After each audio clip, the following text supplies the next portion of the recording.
I'm Brendan Sullivan from Head First. Today I'm joined by Georgetown head baseball coach Edwin Thompson. Great to be with you always, Coach T. Thanks for being here. Absolutely. Great to have you. Great to be here. I mean, great to be heard, I guess is the word as we're here together. So it's awesome. Thanks for having me on. Our pleasure. Today we're going to dive into communicating with college coaches. We're going to talk about social media and recruiting, and we're excited to hear your insights from more than 20 years coaching at the college level, including the last 4 where you've been the head man in Georgetown of the Hoyas. But I wanted to start a bit deeper in your journey, over which you've guided and inspired a lot of people, a lot of young men, and a lot of programs. We met in 2008. 16 years ago. You had just left an assistant coaching job at UMaine Farmington to become the head coach at Bates in the NESCAC at the ripe age of 28, if my calculations are right. Bates had not had a winning record since 1993, 15 years prior to your arrival. 12-22 record in your first campaign, and then the next year, you led the Bobcats to a 25-11 season, most wins in the history of Bates, which dates all the way back to 1872, the first year that Bates played baseball. You certainly haven't looked back, for those that know you, and we're going to get into some of those other stops in a few minutes. But I wanted to ask you to reflect for a moment as we get started. As you consider that point in your life, first head coaching job at Bates, 28 years old, and then think about the years since.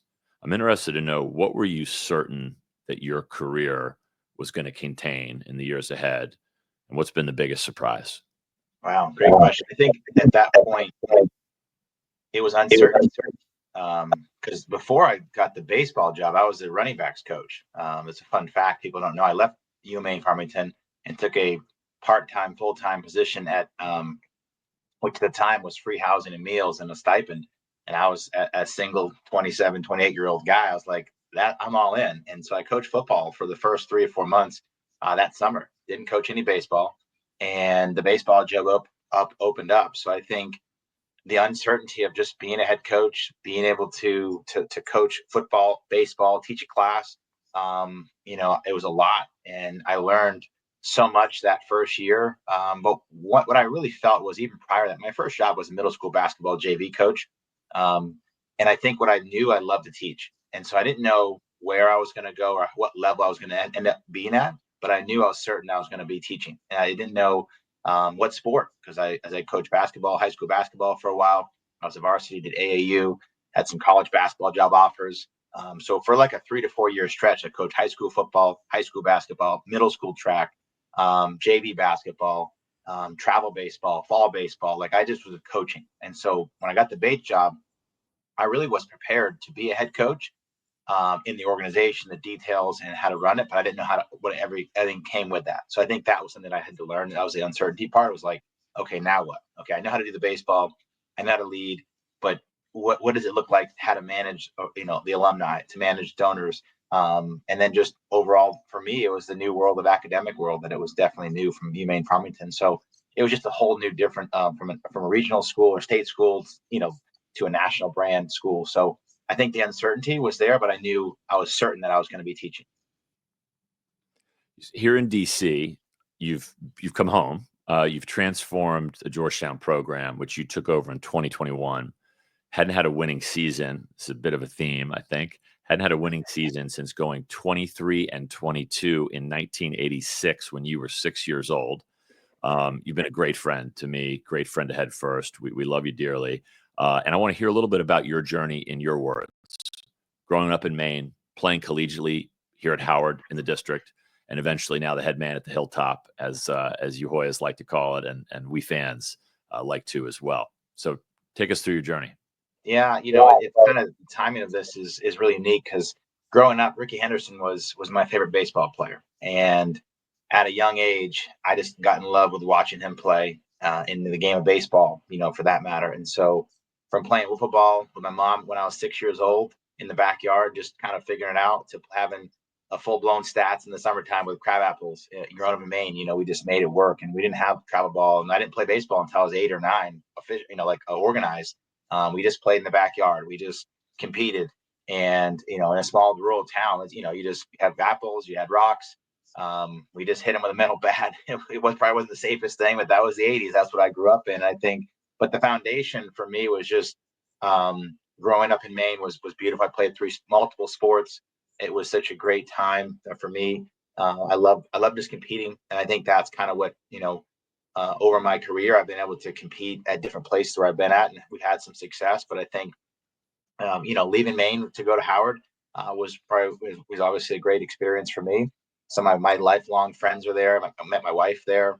So obviously, for me personally, it was like the best decision. Unfortunately, the baseball it didn't work out. They dropped baseball after my sophomore year, or I forget. I transferred to Maryland after my sophomore year, and this was before the transfer portal. But we had a one-time transfer, and I was able to get the exception because they dropped the program or were going to drop the program. So went there, played great, and it just things happen in life behind the scenes. I had to kind of manage, and I ended up down at Weber University in Florida for 2 years, a year and a half, and it was great. Made it to regional, set school record in wins. Again, another theme where we kind of my first year were okay, then my last senior year we kind of won first team to go to regional, set a school record at the time, and played some independent ball after that. Didn't I kind of got to the point where I was like, this is a really tough road to get to the big leagues, but let me kind of jump into this. In that off season, I was started coaching middle school basketball, JV, 10-year-old, 11-year-old at my middle school. And I just fell in love with coaching, and I had a chance to continue my independent ball career, so to speak, but I just got in love with coaching, and I was so fortunate to just jump on that train. Like I said earlier, I did so many different sports, from coaching girls basketball, high school boys. I mean, you name it, I coached it.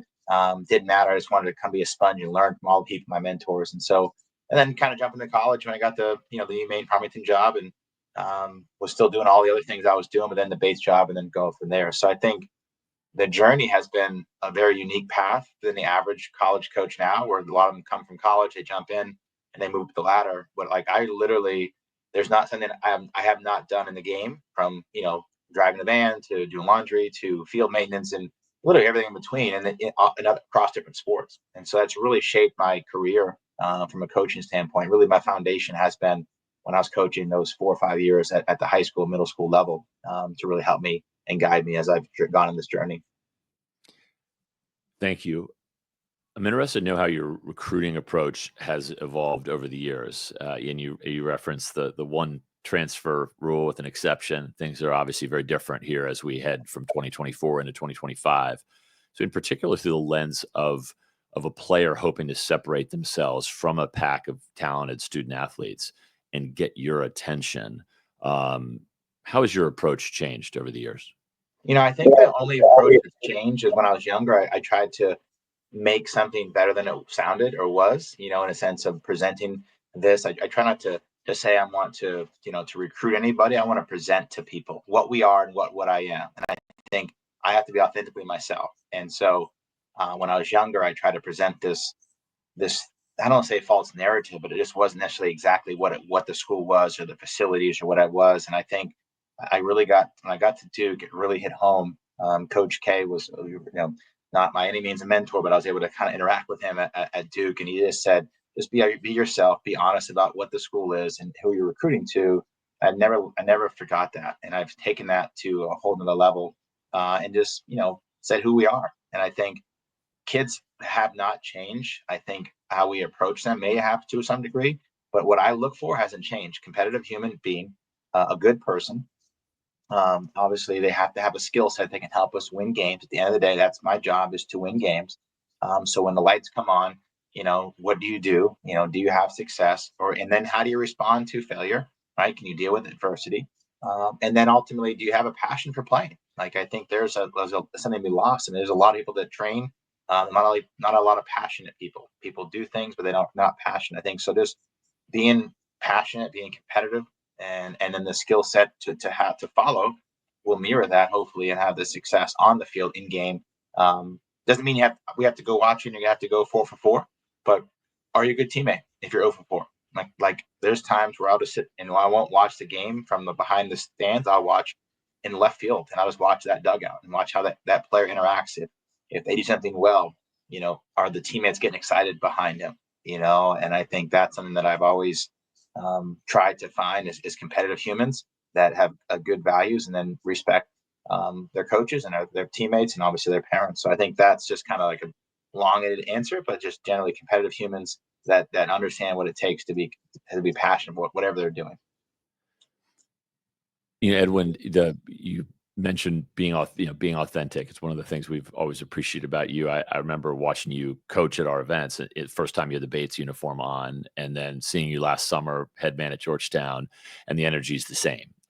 Maybe even more now, right? And Yeah. bringing that energy into that authentic part of you. I'm interested, especially now with kids, these kids now, young adults who are playing for you, being recruited by you. A lot of times we'll say, oh, just be yourself, and the reality is, it's hard, right? It's hard actually it's work to find your authentic self. How do you, when you're working with kids or kids are coming to your program, help them find what their authentic self, not their parents' authentic self, not what social media is telling them they need to be, but what they need to be the best player for you? Yeah, I think humility. I think a lot of times when in our program, like I'm able to laugh at myself and they can see that. And I make fun of myself all the time because that's just how I am. And I think once they see that genuine side that, yeah, I'm the coach, and at the end of the day, I make the decisions and all those different things that come with being a head coach. But at the end of the day, I'm just like them. I'm learning, I'm growing. I talk about when I make mistakes or when I learn something new, I share with them. I think just that relationship, everything's built on relationships, right? So I think we always stress that we're going to be lifelong relationships, and we want to be able to have that connection, but it's something that's respect is going to be earned. It's not going to be given. Yes, they'll respect me because I'm the head coach, and yes, they'll do what I say, but then if I'm not doing what I'm saying, how can they respect me? And so I think it takes time, right? So and it's a process, and we meet with our kids every couple of weeks in the fall to kind of make sure we're connecting with them as humans, as people, not baseball conversation, just life conversations. I think so. Over time, everyone wants it quickly.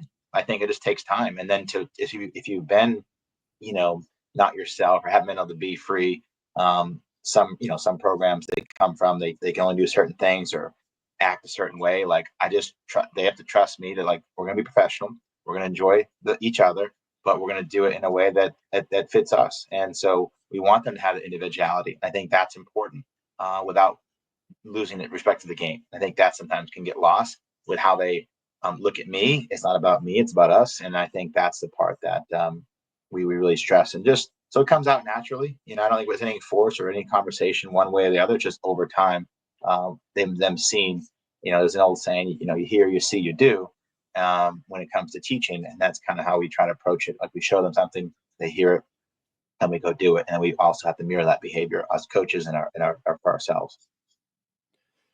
One of the elements of the recruiting process that, of course, has changed a lot over recent years is social media.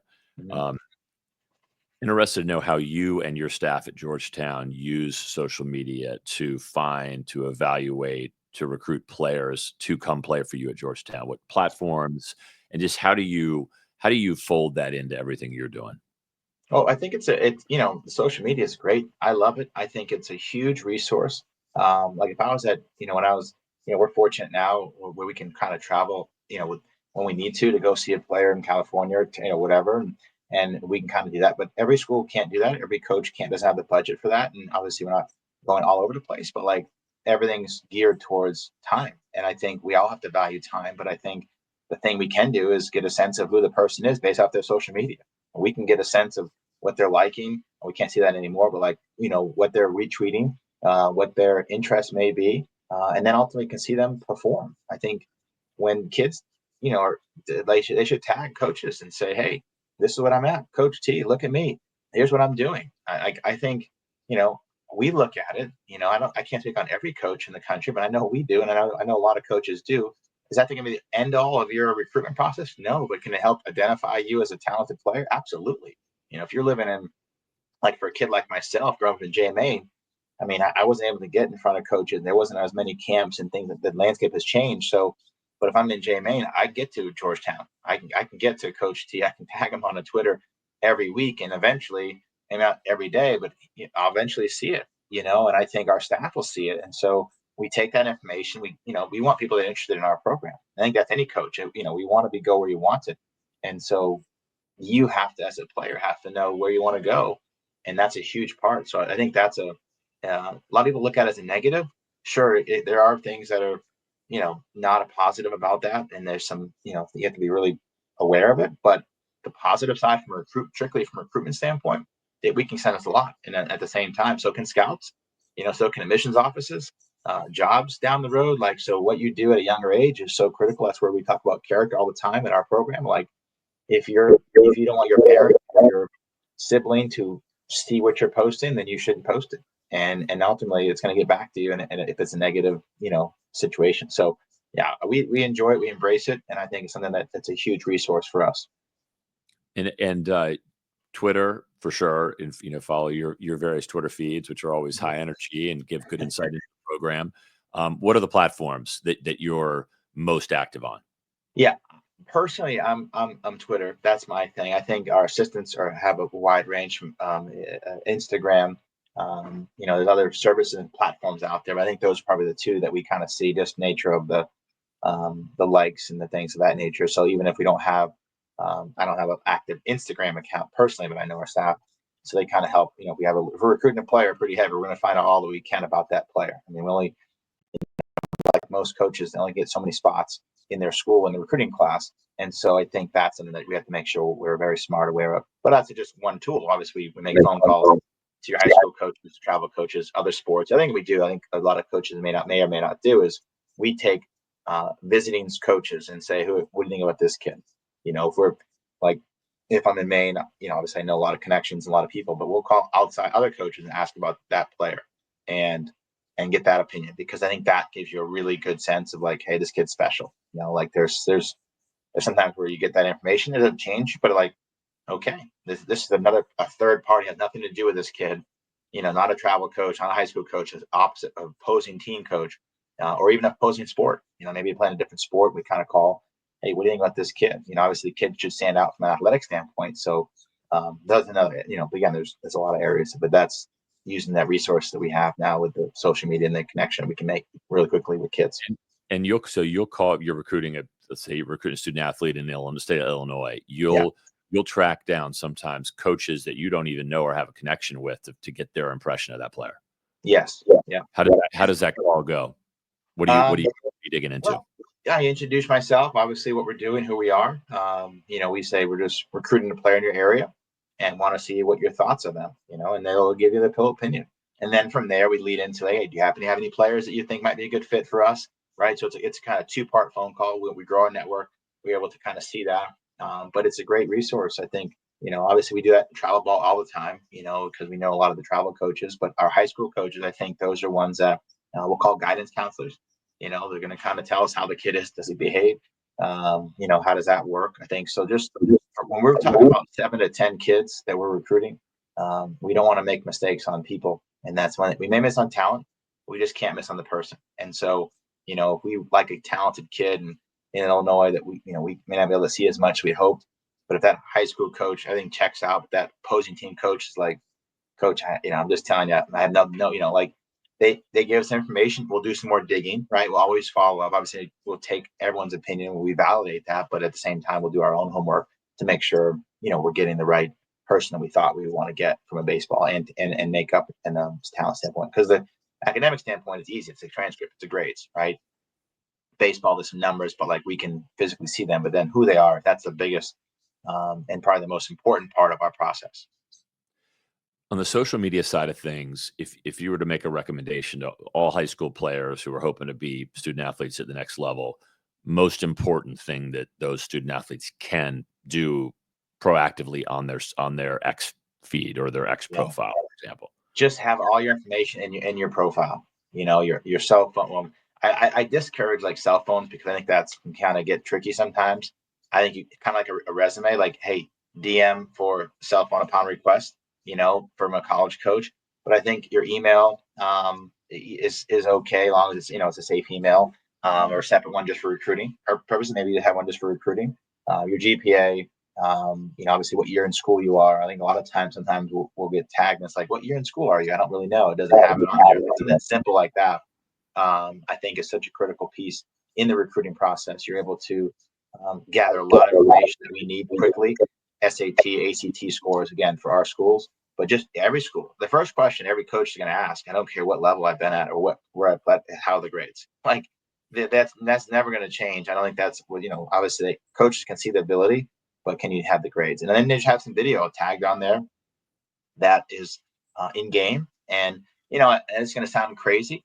And you're going to think that but I tell kids this: show me a ground ball that you got out at, show me a strikeout, show me what it looks like. Show me giving up a pitch, a home run. I know the strikeouts. I can see the pitch, but show me how you deal with the next pitch. Show me that next at bat. Right. That's something that we try to express to our kids we're recruiting. Like, hey, show me a strikeout. And the parents like, what? I was like, yeah, film a game when they strike out. I want to see them strike out so I can figure out what I can do to help that person get better. And I want to see how they respond after that strikeout. And yeah, it's not cool. It's not a highlight necessarily, but it's real. That's real. And I think that's something that sometimes, now again, if you show a lot of highlights of you striking out and making errors, I mean, there's a level of skill we need to have to make sure we're helping us win games. But it's okay to mix that in there, especially once you get into the recruiting process with the coach. I know that's one of the things we ask for. So we say, hey, send us some video of you striking out, giving up a home run, and then show me the next at bat. I happened to see this morning Tracy Smith, as you know, head coach at Michigan, who's had a great run, Arizona State, other places before that, happened to post something about something he didn't like. He stated it very clearly this morning on social media. I'm curious if you could advise young players, don't do this on social media, or less of this. What might that be? Well, I think, we stress playing the game the right way, playing with a passion, playing with a competitive spirit. If you're bat flipping and things like that in a summer league game, in a game that doesn't mean anything, but it doesn't mean anything compared to like maybe you walked off a state championship game. We can, as coaches, can see that emotion, they see that genuine thing. But if you're doing it in a summer league game and showing up the other team, like I don't think that's necessary to post. There was a high profile kid a couple of years ago we were recruiting. Ended up being a top round pick. And I called him after that. I said, no, you want to come play for me? And this was one of the best players in the country. I said, you want to come play for me doing this stuff? And that's just how I am. Even one of our players a couple of years ago, he did it. I'm like, this summer league game, what are you doing? Why are you doing that? It's not what we do. And so I think that's like a big one. Just not playing hard, posting those type of things, but just, just be yourself, but just be competitive, and be just a good competitive player. You don't need all the extra stuff. We don't care about that, So Coach Smith posted about pitchers rearing back and throwing as hard as they could into a net on social. He was talking about wanting to see guys be more pitchable and those things. And I know with Driveline and all the great work and amazing progress young pitchers are making. And how does that fit for you? I know you want to see guys compete, but a guy in the winter sort of running it up on the radar gun, how does that fit into your and Coach Capen's profile? What I think is there's value is show me the progression, right? If let's just say you were a sophomore and then your junior year, maybe show 3 clips tied together and from, but just to kind of show it into a net doesn't have any value. But if you show the progression of, hey, where you started and you're proud of that, you went from, just call it 68 to 82. Heck yeah, be excited, but show the progression, right? And then I think there's just a balance of how much you post in that. I think, sometimes we get videos of guys lifting weights and that's cool. But I don't necessarily, it's not necessary. It's not game like, some of the different things, some of the things like that, show me practicing stealing the bases on your own time. I would say that every camp I work that I coach or, we have, I say, how many of you worked on base running by yourself? And maybe one kid will raise their hand. I said, with no coach around, they put the hand back down. Right. And so that's an area, right? Be different in that regard. And if it's genuinely who you are, right? Don't just do it for a video because coach, he said so, but do it because that's important to you. You want to get better at your craft. And I think that's what part coach was talking about is show me you throw 3 strikes in a row, fastballs down the middle or in and out, and tell me where you're throwing it, right? That's real. That's a real thing to show me in a video, but just posting videos, especially when there's pitchers examples, their balls are flying all over the place, but it's 91. It's great, but that's not going to get outs. We need out getters. and that's what we really focus on. So if you're 84, 85 and get outs versus 91 that can't get outs or throw the ball, like I'm going to like the guy at 84, 86 because he can get outs and he can command. And that's just me and our philosophy. I think that's something that but I would say, generally speaking, most coaches don't need to see you thrown into a net. Again, unless there's a progression of video and you can chop it up sophomore, junior year, freshman year and see the progression and have like a 1 second clip. Hey, that's your growth. Then we can look at it and say, you know what? He's working. He's getting better. He's improvement. But if you just post it, I don't know. That's not really. I'm going to kind of move on to the next person. Just being honest. Yeah, it's great advice. Separate from social, the primary channels that you use to communicate with prospective players at Georgetown, email, text, phone calls, as the process develops, obviously the NCAA is governing that in a number of ways. How does that progress for you, and what could a potential recruit expect to come out of your office? Yeah, I think when we start to get kind of in that narrow stage of, hey, we're going to start pursuing this. We're still kind of old school. We still write letters to players, handwritten notes, some different mailings that we'll send out when it kind of gets at that point of being serious. But obviously, phone calls, we text message. We try to have it to where our staff has an idea of each week what we're doing. So we kind of have a plan placed. And then just reach out, as we need. I always say that there's an old, that I'll reach out as much as you want. I can reach out. You can reach out to me as much as you want. But I think at some points, I want to give them space too. They know that we're recruiting them. They know that we like them, and I think that's we don't try to overwhelm them. I think sometimes you kind of do it too much and flood the kid, which is like let that decision come, because ultimately the kid's gonna make a choice. And I always say that you're going to make a choice of where you're going to go, and you have that opportunity. We're not going to change today, tomorrow. We're going to be ourselves, and we're not going to outstuff anybody, right? We always talk about in our program, like there's a lot of programs that have a lot of stuff, nice this or nice that. And we have substance, and that's what we live by. And if you want that process, if you want that experience, then great. If you want to go to get the stuff, that's cool too. But, as this world is changing athletics, the stuff part is getting more and more kids into the transfer portal because they don't do enough homework on the substance of that program. And I think that sometimes can be where the biggest thing I can tell, families and recruits is like, go slow in the process. Like that's a really important process. Just go slow, take your time, don't rush. And then you'll have a better sense to have that substance feeling that you want to be at longer. So we kind of use a wide range, but those are all, kind of our main platforms. And for players that are writing to you directly via email, obviously your all's inboxes are that's no longer a secret. I remember 15, 20 years ago, you sort of get around the system as a player doing that ahead of time, and now it's sort of ubiquitous and all are doing it. In terms of players, how to stand out in your inbox, with the length of note, the type of note. What's the best way to get your team's attention that way? Just be a little bit different. I think like anything like a job reference or, but like be different, like there's one kid that, I saw him at an event and I said, hey man, you got the best shoes at camp. And in his subject line, he said, best shoes. Now I had his number. I obviously had all his names and everything, or had a unique, where he's located, where he's from, your next favorite XYZ player from this Y city or this side state. And just like things like that, especially if you have a relationship with a kid or have met the kid at a camp or an event like yours or whatever, that's good. But the biggest thing I would say is just actually know who you're emailing. It will happen 10 to 20 times a year where somebody's emailing us and it's a different coaching staff name on it. And, and I'm not here I know we all make mistakes, but at the end of the day, I just forward that information over to that coach and say, hey, this guy's looking for your school. And nothing wrong. I understand, but the details are important for us. If you can't handle the details, how can you come play for me? And so I think that's just how we do it, right or wrong. And at the end of the day, if you can't take an extra 2 minutes to make sure it's going to myself or my staff, then that's a big issue. I think short is better. I don't need a long life story. I want to kind of hear some bullet points of why you think you're a good fit, kind of like an elevator pitch to some point. But at the same time, just be yourself and just say, here's why. I like this. I've been dreaming about going here. I want to, really bullet points. Your numbers are important. Your stats, that's good. Obviously, we think that's important, but just separate yourself in what you do to get better. Separate yourself in how you train, what you're passionate about. What outside of baseball, what are you passionate about?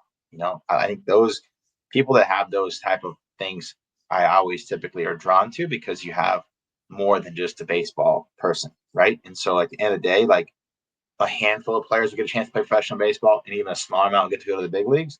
So how are you going to impact Georgetown or whatever school you're looking at in that world? I think that's an important piece. Thank you, Coach. The shifts in NCAA rules, which have been numerous, obviously over the Yeah. last number of years with COVID in the middle of it, and their impact on the recruiting timeline, even for coaches, players, families, and those of us that work every day in the space, is hard to keep track of, frankly. Yeah. And you do a wonderful job of educating all who come near your program. I'm interested, and I know student athletes listening to this at Georgetown. Division I, Big East program. How would you frame your timeline for players that you recruit? When Yeah. are you seeing them play to evaluate them? Where does that typically happen? And how do you view that in today's era? Well, I think it's changed in a way. I'm sure that make sure everyone knows, like, we can't talk to kids until August 1st, going into their junior year, baseball wise. So I can't have a conversation. I may go watch a player play that's unbelievably talented. We can't talk to their coach. We can't talk to their players, travel coaches, anybody until August 1st. And so I think that's the first step, right? Like, you have to see the kid play, and then you have that conversation. For us, once you have a conversation, we try to, we're not going to see you play one time. It's going to be multiple times. Again, we're recruiting 7 to 10 kids at the most on the top end. So we need to make sure we evaluate. Our whole staff needs to evaluate. We try to make sure we get out and see everyone play. Obviously, we have. So if we see you play, we'll reach out to you. We like you. We want to invite you to our campus or to one of our camps if you haven't been to one already. And then we try to see a pitch or play in the fall, and then communicate if you haven't been on campus, come to visit over the winter time or early part of the season. Once the spring hits, try to come watch us play, watch us practice if you live in the area, or if you watch us on TV, or whatever. Like, we try to make sure, hey, just what do you think of the game? So just have that dialogue. And then the summertime is kind of our next cycle. So if you go from August to August, that's kind of like our timeline. And I think, we're still finishing up our class as we speak for next fall, right? And so with the smaller rosters coming, going from 40 to 34, we are taking an extreme process-oriented approach that's going to be really not fast. 3 years ago, it was a lot faster. You see a kid in an event, maybe you get them on campus if you're lucky. You'd have to offer them because you'd have a bunch of offers, and you may lose out on that kid. Now, that's not the case, in my opinion. There's so many kids in the Division I level anyway. There's, I think the number is 50 Division I teams worth of players are going to be cut in May. So the roster is going from 40 to 34. It's about 50 players worth of teams. So 1,500 players are going to look for a home. And then you combat that with just the overall less numbers on your current roster. We can't make mistakes. And so I think our process personally will be slow. And so if you don't like that, then that's okay. But that's kind of our process. Every school is different. Some schools, but I think just a general to get to know the families. I forgot about Zoom. Zoom's a big one for us, or any type of face-to-face virtual communication. We're utilizing that a lot as well for families if they can't come visit, to make sure they kind of go through that. So just constant planning and communication in probably about a year cycle. So we really get the chance to get to know the families and the kids that we're going to ultimately add to our program or our class. And Coach, so we're speaking just before the holidays in December 24, and you mentioned a minute ago you're still sort of put the final touches on your class for next fall. So those class of 25 high school seniors, and anyone else that might be coming to the program, can you give us a little more detail on what exactly that means for you at this time of year? Well, this time of year, it's some kids waiting on test scores. So maybe we recruited them back in September or August, and we're just kind of waiting on the test scores, for us, finishing up just to make sure that this is the right fit for them. So some of those type of things, I think, for the majority of it, I would say we were done middle of the fall for this year. right? So like mid-October, we had an idea of our kids, but again, that middle of the fall, the NCAA changed our recruiting. So we had to decrease the number of players we were able to bring in. And so that was a real thing. And that was a really difficult time. And it still is difficult. And I feel for all the kids that are in that same situation. I don't have a good answer, but we're just doing what we have to do, what we're told. Unfortunately, it's affected a lot of families and a lot of players, and that's not ideal. And so hopefully, once we get through this cycle, what I consider the 27 class, in my opinion, is going to be the first class to have potentially a normal flow, knowing all the information, no changes, because there hasn't been each class prior to that. There's been changes. I mean, there was changes from 4 weeks ago to now. I mean, so I think that part of it is that I tell the families and just be patient. If you're in the classes you're in. So I think that's something that is kind of where we're at. We're just kind of finishing up, like I said, just test score stuff, and then our application's not until January. So for us, And so I know you preach control the controllables to your players. Obviously, NCAA rule changes, the student athletes well beyond their circle of control, well beyond your circle of control. We don't need to go deep dive in NCAA rules, but the D1 rosters are shrinking over 2 steps, as you mentioned, and that's pushing a lot of guys that are D1 caliber players, and in some cases have been on D1 teams playing, sort of either into the portal or off those rosters. That's going to create a squeeze. How are you for the student athlete coming up, the rising junior, rising senior, rising sophomore? How do you see that impacting them, and what advice do you have for them to navigate the process in a way that focuses on those controllables? I think focus on your craft, focus on your grades, focus on yourself in that regard, because you can't worry about what the NCAA is doing. You can't worry about what maybe the 5 schools you really liked. Back in August when you had a conversation with them, that things have changed, and so you have to kind of reshift and shift your focus onto the next list of schools. It's just what it is, and you can't change what you're looking for, your values, your major you want to do, your experience, right? That's your choice, but you may have to do that differently than you may have thought, right? August 1st of this past year, it was, hey, 40-man roster, let's go, let's do it. And then all of a sudden, middle of the fall is 34. And so it just changes the approach from a coaching standpoint, but also from the players, because you have to recognize where you're at as a baseball. If you were 35 to 40 on a roster in that kind of class, that's okay. But now, like, you're not going to be on the roster. So you better find a place that you're one of the top 34. And so at that part of it, you have to be very embrace the process, get to know other schools, different levels potentially, and be okay with that. Because at the end of the day, what's your goals? Well, to get a degree. Okay. There's a ton of schools out there you can get a degree at. I want to play baseball. There's a ton of schools that you can play baseball at. So you have to kind of make sure you have your list strong and you don't waver from what you're looking for, but you just may not look at it at the level maybe or the school you initially thought. So you have to refocus and find the schools that may fit more your skill set in that time and also that want you. I think that's the thing that I always talk about recruiting real quick. And I don't bore your story, but like when I went to your then back in, I don't know, 2008-9, I saw a player when I was at Bates College that ended up playing for me at another school at Duke. And that's real. And so and the kid responded to me because he didn't just pass along. Yeah, I was a head coach at Division III school, but then next thing I was a recruiting coordinator at Duke. And I had 3 kids that had happened to me that actually responded to me. And I was like, yeah, I'm going to respond back to these guys. I like these kids. I thought they were good players. Now, that was part of my learning growth. I didn't know how good they were. Obviously, they're good enough to play in the ACC, but that's just how it works. And so I always say to recruits and families, that small school coach may end up on a staff in 3 months. And so have a good relationship. If you have relationships and you like that coach, you never know. Now, you can't bank on that. That doesn't happen all the time, but it happens a lot more than you think. And then the other thing I would say too, and I don't want to, is like the network that we have. There's so many times where I'll help kids out because I know the other coach. And I'm like, listen, we can't take them because of this, that, our roster, but like this kid can play. I mean, easily 10 to 15 times a year where I'll recommend a kid that came to us, or we were recruiting, or, this thing happens, like, hey, and we all want to help each other out. Like, all the coaches want to see the kids find a home. Like, that's really what we want. Just sometimes you have to go a different path than you had thought. So We won't use his name. I know exactly the player you're talking about. Hell of a player and a hell of a kid.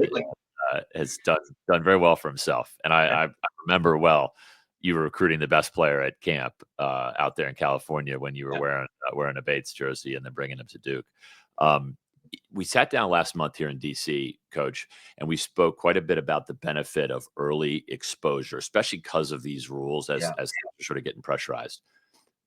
We spoke about the benefit of early exposure in the right setting for prospective student athletes. What do you recommend in terms of exposure, showcasing, recruiting for underclassmen? So rising sophomore, rising who are short of that August 1st time.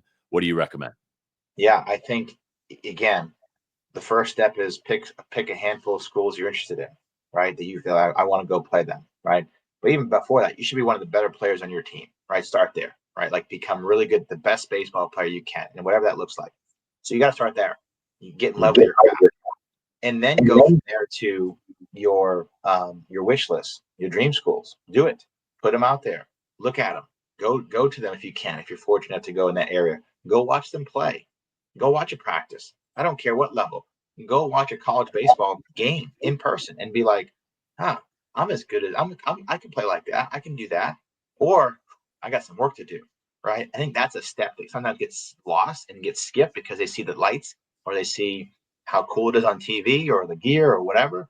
Like, get in love with that process. Because if you just want to be on a roster versus you want to, what I always say, there's always a saying I use to kids: do you want to be in the lights, or do you want to play in the lights?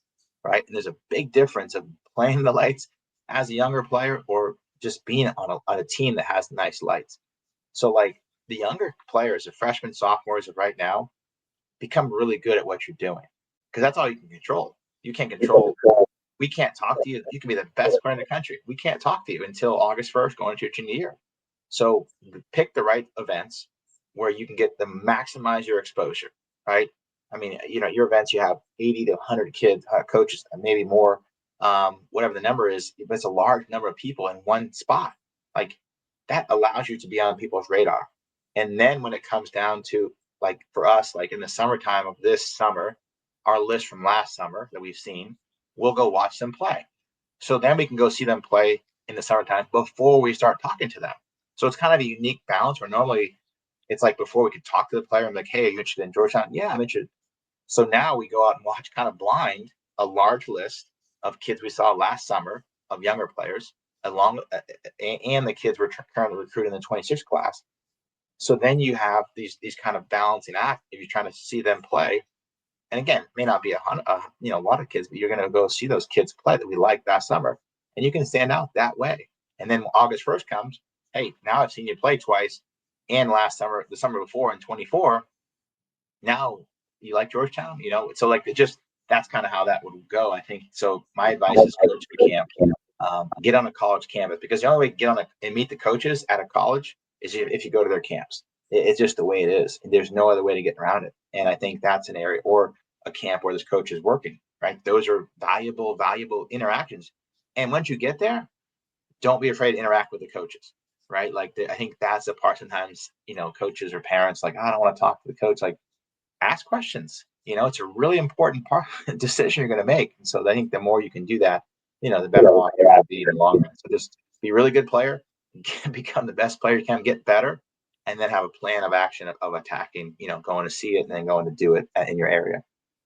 And so, Coach, the underclassmen at an event, at a head first showcase, at a Georgetown camp, you're encouraging them to interact with you. Talk about the importance of that interaction face to face before that August 1st of rising junior year. Oh, it's so huge. The amount of players that you can have, I mean, in a 2-day setting or a 1-day setting. I mean, if you do it right, you can. I mean, I know for us, I can only speak for me, but like, I get to know a lot about that kid in a short period of time. So I already have an idea. So then when it comes, it just close down that gap of, like, the information can be faster. They can move, the process can move quicker because I have the relationship. You've been to my camp. We got a kid committed that been to our 3 camps, and we've seen him play a bunch, right? Local kid here, and so like that's easy. But like the kid lives in Maine, I only seen that one time. That head first camp, I only seen that one time. How are you going to stand out? So being able to have that interaction in that moment, and then the key is to follow up, right? Then the key is, obviously we can't respond to an email, we can't respond to a DM, but you as a player can continue to tag us on social media, continue to send us an email once a month just to stay engaged. Hey, coach, remember I met you at this, and remind us where we met you or where we saw you play. And then from there, then you just got to keep moving forward, because at that point now it's on you, because now we have a relationship, or at least I've seen your progression.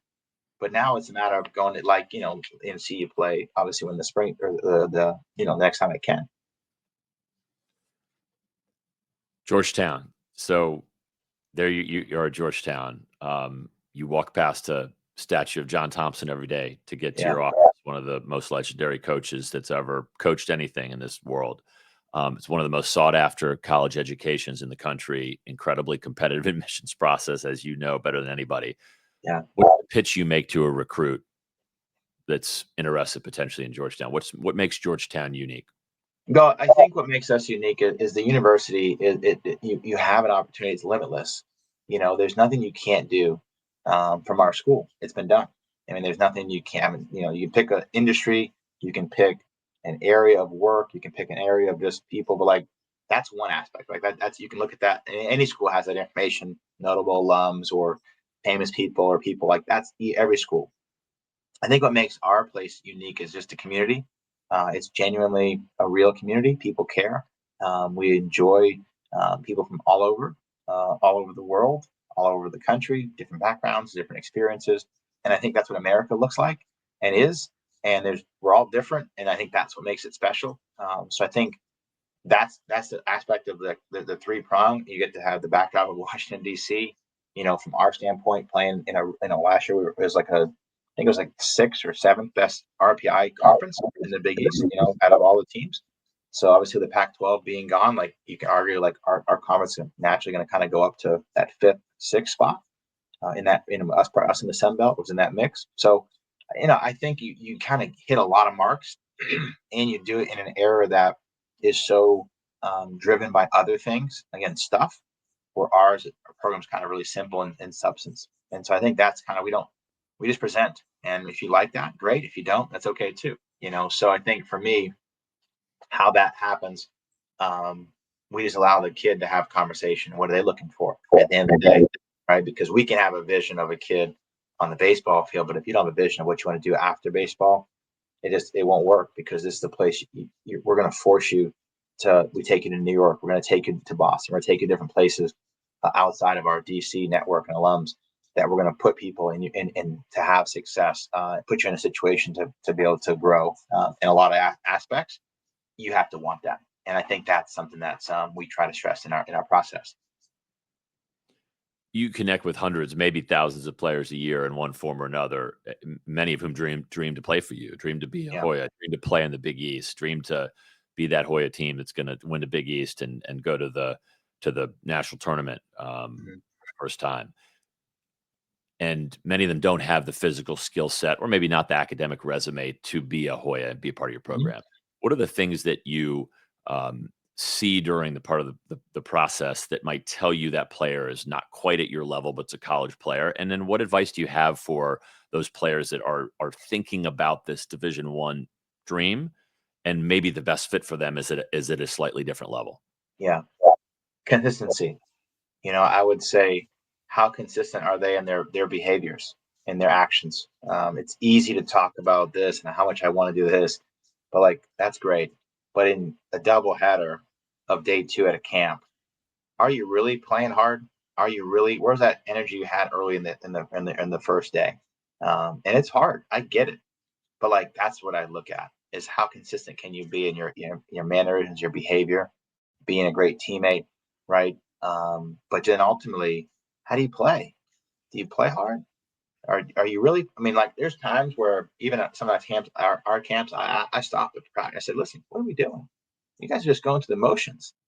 I know it's 100 degrees, or I know it's 40 degrees, whatever the temperature is. like, you guys have a chance to, like, we have college coaches here that I can offer, like, and so I think them not being consistent, and it's hard because the game's hard. And the more that I've been in it, the more that I see it, it's easier for me to recognize those kids very quickly that are just, they're quick and they're not really genuine. And I think the consistency of how they approach it and how you approach your day to day, the ones that are really consistent in how they present themselves and how they act are the ones that are a lot more likely to have success in the long haul, because there's a period where they're missing, am I the best player on my team? Like, if you're not the best player in your team or in your area, how can you play for XYZ school, right? Like, it's okay to be realistic. You can be a great player, but you may not be going to that dream school. And you have to come to that point of like reality check at some point, that there's 5 players in my area that are better than me, let alone the country, right? And so I think that part of it, sometimes players, aren't realistic with themselves and not consistent in with their behaviors. And I think those two things of being realistic, where you're at, it's okay. Like, it's it's literally, it's okay, because if your goal is to get to a degree, your goal is to play college baseball and do it at a place that you want to be at, and they want you. It may not be your first 5 or even 10 choices. It may not, maybe down to 15 to 20. I always joke that when some of my jobs that I've gotten over the time, I wasn't the first choice. you know, I know for certain EKU, I was like the 4th or 5th choice. It's okay. I get it. But what do you do when that opportunity comes, right? And that's the key, is like, when that small school reaches out to you and says, "Hey, I'm interested in you," are you going to be like, "No, I'm not"? But you had nothing else to talk about. So, like, that's the part. It's like, so just be consistent and realistic. I think those two things would um, be my to answer your question. So before we wrap with a final recruiting question, I want to zoom out for just a moment. I know players who've played for you across all these programs, and coaches whose careers you've launched and advanced in so many ways. There are a lot of folks out there who are inspired by you on a daily basis. Um, I'm interested. What inspires you day to day? Impacting people. I started doing this when I had 10, 11-year-olds. At 22, 23, in the off season of independent ball, trying to make some money, was my initial thought. Then I was like, okay, I like this. And having that ability, I think we have like 65, 70 people that I touch, our organization, players, staff, support staff, people, managers, everything. And so, like, to be able to help them in their journey, and everyone's different. Everyone has a different path. Everyone has different goals. To be able to be a small part of that is really powerful, and I take it very seriously. And I think something to wake up every day. Obviously, my family is the most important to me, my faith, and then ultimately being able to just impact others. It's been really impactful, more than I thought, probably, at a younger age. But now that I'm a little more mature in my experience, 21 years, going to my 21st year, the amount of, but they don't realize how much they impact me. And I think it's just, that's how I approach it. And I get to learn from, I have a bunch of new staff that I learn from, and they have not as much experience. But I think each year for me is a new year. Each year, yeah, I've done very fortunate to do some cool things in the game, but like, it's a whole new year. Nobody cares about 2010 or 2012 or whatever. Like, they worry about right now. And I think same thing with my players.